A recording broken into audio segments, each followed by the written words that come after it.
হযরত মিকাইল আলাইহিস সালাতু ওয়াস সালাম মা দাদিকা মিকাইল মুনকু খুলিকাতিন নার, হযরত মিকাইল যখন নাকি জাহান্নামের আগুন দেখেছে, জাহান্নামের আগুন সৃষ্টি করা আল্লাহ যখন মিকাইল ফেরেশতাদের সর্দার সারজন পরাত ফেরেশতা কয়জন?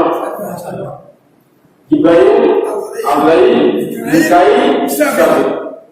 মিকাইল যখন জাহান্নামের আগুন দেখেছে, ওই দিনের পর থেকে মিকাইলের মুখে হাসি কত আসে, সবসময় ঠান্ডা বলে থাকতেন। বলে যিনি মিকাইল যাকে জাহান্নামে দেওয়া হবে না, তো ফেরেশতা এটা জাহান্নাম বানাইছেন এই মানুষের জন্য, যারা অশ্বাক কাফের এদের জন্য, শয়তানের অনুসারী হবে এদের জন্য। তারপরও ভয়ে মিকাইল কি করতেন? হাসা মাথা করে দিয়েছেন। তো জাহান্নামটা কত কঠিন হতে পারে, কত কঠিন, কত বছর হতে পারে, এটা বলার কথা না। জাহান্নামের ভয়টা আমাদের অন্তর আসার জন্য এই আলোচনাটা করতেছি। আরেকদিন হযরত রাসূলুল্লাহ সাল্লাল্লাহু আলাইহি ওয়াসাল্লাম যখন আমার রাসূলের দরবারে জিবরাইল আসলেন, জিবরাইল আমার কিন্তু ভয় পেয়েছিল। মানুষ ভয় পেলে যেরকম ভয় পায়, জিবরাইলও কলব হৃদয়ে অন্তর ভয় পেয়ে আসে। তো আল্লাহ রাসূল জিজ্ঞেস করলেন, কি ব্যাপার?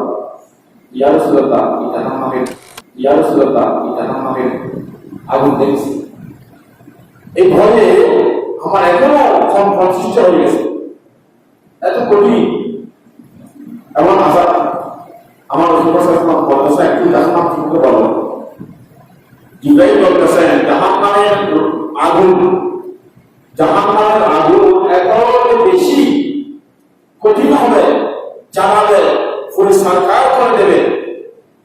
জাহান্নাম থেকে সুইয়ের মাথা পরিমাণ, সুইয়ের মাথা পরিমাণ যদি আগুন দুনিয়াতে এটা সৃষ্টি করে দেয়, জিবরাইল এসব করতেছেন, আমার রাসূল বলতেছেন, ইয়া রাসূলুল্লাহ, দুনিয়ার সমস্ত প্রাণী জাহান্নামের আগুনে পুরো সরকার হয়ে যাবে। আল্লাহু আকবার। তো জাহান্নামের আগুনটা, আযাবটা কত ভয়ঙ্কর, কত কঠিন হতে পারে, আমাদের ভয় করতে হবে কিনা? জাহান্নাম থেকে আমরা বাঁচতে সবসময় আল্লাহ দরবারে ফিরিয়ে করবো। আল্লাহ পাক যেন আমাদের সকলকে এই কঠিন আযাব থেকে মুক্তি দান করুন। আমিন।